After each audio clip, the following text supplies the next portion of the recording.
You're watching Football Daily, and here's this week's biggest transfer news and headlines. Let's kick it off in Germany, where yet again, God, we must all be tired of it by now, Pierre-Emerick Aubameyang has been fluttering his eyelashes at Real Madrid. The Gabonese international claimed on Wednesday that he has made a secret promise to his grandfather that he would join Los Blancos in the future. But with a 2-window ban on any transfer activity, quite why PEA has revealed this tidbit of information right now remains a mystery. Nevertheless, we want to know if you guys see the Dortmund superstar doing kick-ups at the Bernabeu in the future. You can vote in the poll right now. He's not the only Dortmund man making headlines though, with defensive midfield maestro Julian Weigl also being linked with a move away from the club. Both Manchester sides seem interested, but Pep Guardiola is apparently leading the charge after already speaking to Weigl during his time at Bayern Munich. Bild claimed that the German pivot would cost around 35 million euros, but is interested in a move. However, they also claim that he is more keen on going to Spain or staying in Germany than he is arriving in England. Obviously, Jose Mourinho is keen on improving the stability of his side, as Weigl isn't the only defensively minded player linked to Old Trafford in the past few days. Surprisingly, it's actually Lazio central defender Stefan de Vrij, whose name has found its way onto the back pages of numerous British tabloids. For us though, this is just another nonsense story linking United to centre-backs for the sake of selling a few papers. After all, we've already had Godin, Jimenez, Jose Fonte and Virgil van Dijk linked in the past 3 weeks. That is madness.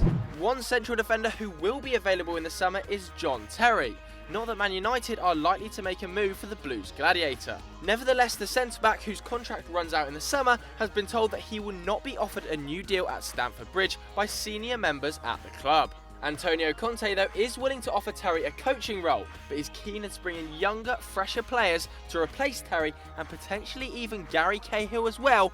That's if you believe The Sun. With Terry expected to leave in the summer, it seems that Conte could even bring in more new players this January in order to strengthen his position at the top of the table. One name continually linked to the Blues by Marca is that of out-of-favour Los Blancos playmaker Isco, who could be made surplus to requirements by Zinedine Zidane. Again, we see absolutely no legs in this rumour. Firstly, why on earth would Conte sign a playmaker for a 3-4-3 system that doesn't deploy any central trequartistas? And secondly, why would Zidane sell a player when he faces 3 months without Gareth Bale and a 2-season transfer ban? Come on, you can do better than that. Isco of course has also been linked to Juventus, but yet again this seems unlikely, with Max Allegri more interested in shoring up his side's midfield physicality according to Tuttosport. The player Allegri has identified is none other than Zenit St. Petersburg powerhouse Axel Witsel, who came minutes from joining the old lady in the summer before Zenit pulled the plug on the deal. Having already bought a house in Turin and agreed personal terms, this seems to be all but a formality, but at just 6.5 million euros, it could be a real steal as well. Just before we head to our next transfer story, make sure you get your questions for our Sunday Q&A in the comments now using the hashtag SundayVibes. Or you're much more likely to be featured if you send a video question to our Facebook page, The Football Daily. There's a link on screen now and in the description. Back in England, and Leicester City have already completed their first signing of the winter window in the form of Wilfred and Ndidi, according to numerous sources. The Genk star has already passed his medical and agreed a 5-year deal for the Foxes, who have spent £15 million on the industrious midfielder.